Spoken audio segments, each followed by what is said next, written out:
এসে একটা নতুন নতুন দিন নতুন ভিডিও নিয়ে।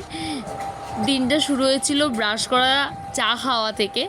দেন চা খেতে খেতে ভাইয়ের সাথে আড্ডা মারতে মারতে দিনটা এইভাবেই আর কি চলছিল। অনেকক্ষণ বসে বসে ওর সাথে চা খেতে খেতে আড্ডা মারছিলাম, তো কথাবার্তা বলতে বলতে হাসাহাসি করছিলাম কিছু একটা নিয়ে, সাপোজ মনে পড়ছে না।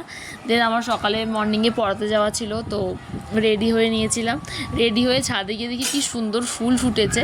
ফুলগুলোর নাম আমি ঠিক ভুলে গেছি, আরও ফুল আছে, কোনো একদিন দেখাবো। তো রাস্তা দিয়ে যাচ্ছিলাম, ভীষণ সকালে মনেই হচ্ছিল না যে রোদ। তারপরে পৌঁছে গিয়ে পড়িয়ে দেন বেরিয়ে পড়েছিলাম।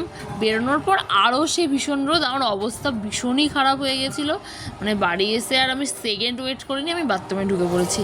স্নান করে আমার বাড়ির সামনে হনুমান মন্দির আছে, সেদিন হনুমানজি জন্মদিন ছিল, তো আমার বাড়ির সামনে খুব বড় করে বার্ষিকী পুজো হয়। তো আমি রেডি হয়ে নিয়েছিলাম তার জন্যই, পুজো দিতে যাব বলে।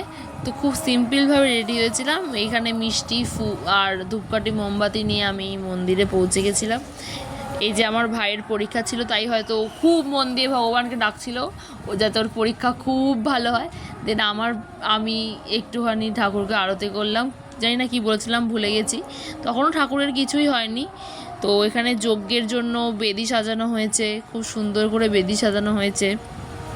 দেন তারপরে ঠাকুরের তখনও স্নান হয়নি, বস্ত্র পরানো হয়নি। দেন আমি বাড়ি চলে আসি, বাড়ি চলে এসে একটু পুজো দিয়ে নিয়েছিলাম, আমার বাড়ির গোপালকে খেতে দিয়েছিলাম। খাওয়া দাওয়ার পর আবার মন্দিরে গিয়ে দেখি সব সাজগোজ হয়ে গেছে, খুব সুন্দর লাগছিলো বজরংবলীকে, তোমরাও দেখো ভীষণ সুন্দর লাগছিলো। তারপরে দিদিরাও এসেছিলো, তো দিদির ছেলেকে একটু আদর করছিলাম কোলে নিয়ে।